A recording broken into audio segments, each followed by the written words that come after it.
course, I'm going to be creating my background art in Photoshop. Photoshop is the industry standard. It's the software that most artists use.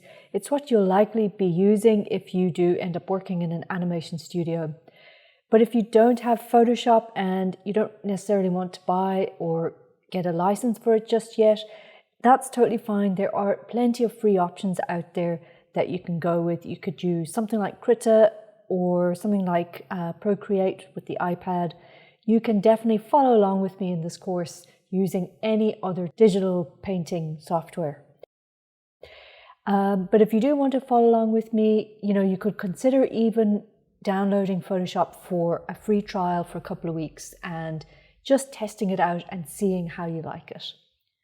So once you've downloaded Photoshop or you're happy to work in your own specific software, the other thing that you'll need for this course is a drawing tablet. So I'm using a Wacom tablet. The specific one that I work with is a Wacom Intuos Pro Medium. A lot of people ask me about which drawing tablet they should use or which one to get.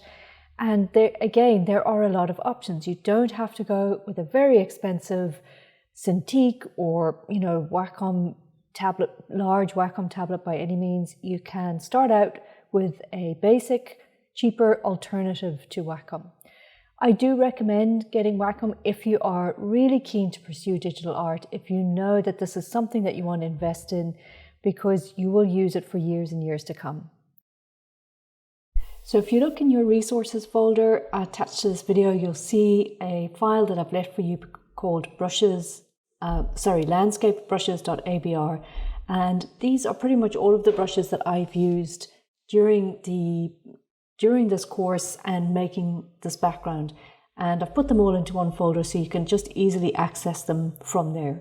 So to bring them into Photoshop, what you're going to do is just click on that icon or that file and drag it down. I usually just drag it down to Photoshop and release. Then Photoshop's already open, so I'll go create new just to get any kind of a canvas up. And now if I hit B on my keyboard or go up to here or open window and brushes.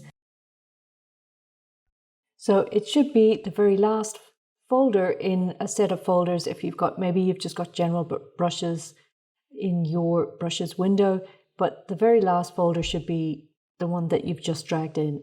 And if you twirl down the little arrow, you can see here all of these brushes inside. So I'll see you in the next video.